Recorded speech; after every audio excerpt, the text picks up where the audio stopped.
did we become separate? How did we become different from everybody else, apart from the fact that culturally may pagkakaiba talaga? Well, look at when Islam came into this country. You had Islam arriving 13th century, long before Magellan came to the Philippines. So the guy who killed Lapu-Lapu, you know the Pinoy who killed the first tourist that ever came to this country? That guy was Muslim.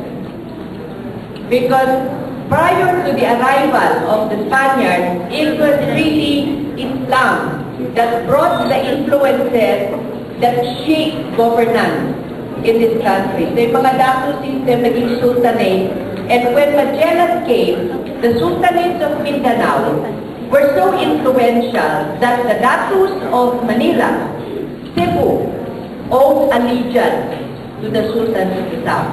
So, kung hindi dumating ang mga Spaniard, we would most likely be a Muslim country now, just like Malaysia and Brunei. So you have the formation of the sultanate, very distinct forms of government. Next. Islam was responsible for bringing here educational system, sophisticated governance mechanisms. It brought trade, it brought relationships with other countries.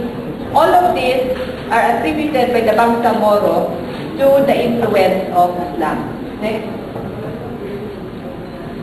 So, that was way back. And this accounts for the feelings of Muslims of this country that they are nations apart and sovereign. Now, the immediate trigger for the fighting that happened in the South was the Jabila massacre. You probably won't remember this anymore, but in March 1968, there was a scandal. There were several young Muslim recruits recruited by the military who were massacred. And as it turns out, the ones that massacred these Muslim recruits were also people from the military. You know what they were trying to do? It seems that government, the military, was trying to develop a SWAT team, send them to Sabah, create trouble in Sabah, and then the Philippine military would come in because nagkagulo na and reclaim Sabah. And by what right do we have to do this? It's because the Sultan of Sulu owns Sabah. And since the Malaysians had already taken over Sabah, all of the benefits from this very, very rich area goes to Malaysia and not to the Philippines. Nagkagulo ngayon, and this became the reason for young Muslims to rise up and protest against the government at the time headed by Marcos. And this was how Nur Miswali became the head of the Moro National Liberation Front. Miswali at the time was a professor at USC, and he galvanized into action Muslim youth, Muslim students to protest against Marcos. That was the start of the MNFS. Martial law was declared using two threats: the secessionist movement in the south and the communist movement in the north. Next. After that, you had fighting all over Muslim Mindanao. You had a situation where the children of farmers and the children of sultans came together to support the Moro National Liberation Front because it was seen by the Muslims at the time that national government was trying to eradicate Islam and Muslims. This was the feeling, a very, very paranoid feeling among Muslims all over Mindanao.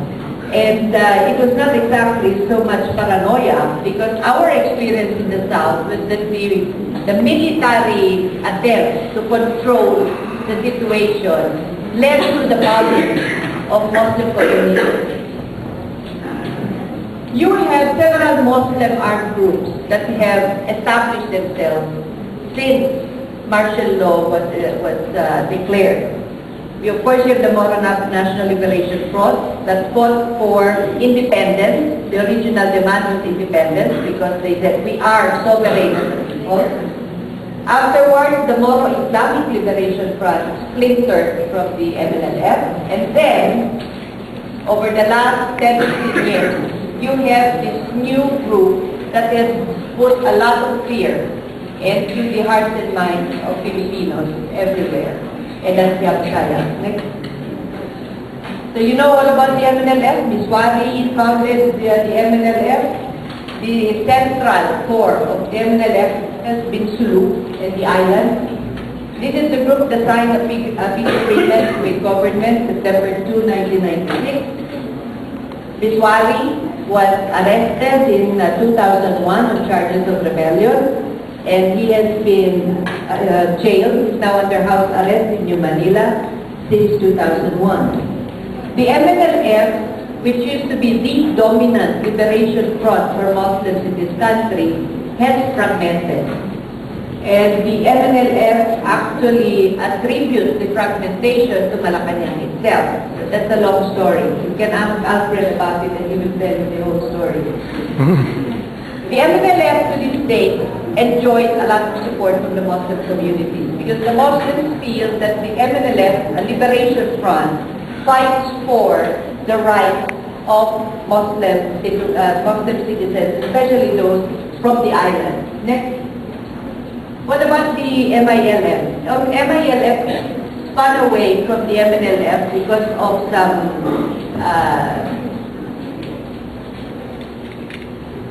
how do you say it? A conflict of ideology and a conflict in leadership style. Salamat Hashim, a religious leader from the Mindanao area, was the founder of the MILF, and the MILF's base of operations is really central in Mindanao. The government is now undergoing a peace process with the MILF, a process that has been stalled for almost a year now, but I understand that the government panel and the MILF panel are now in Malaysia to find out how they can jumpstart the peace process all over again. So, just like the MILF enjoys very strong support from the community. Okay? And then of course, you have Abu Sayyaf. Abu Sayyaf is probably the better known among you and better known internationally because it has been responsible for heinous crimes that have attracted global attention. The founder was Abdurrahman Janjalani, base of operations with Basilan and now Sulu. The Abu Sayyaf really did not have much support from the community until lately. We have been receiving interesting information from the South that there seems to be now more sympathy towards the Abu Sayyaf. And you will wonder why, because 5 years ago there was nobody who would ever tell you that the Abu Sayyaf had any goods. But now, some young people are beginning to sound sympathetic to the Abu Sayyaf. This may have something to do with the spiraling of conflict in Sulu, Basilan, and some other areas. And now there are young people who are saying, maybe the Abu Sayyaf is right. This is a notion that is a little dangerous for peace, the peace situation in Mindanao. Next. So the peace agreement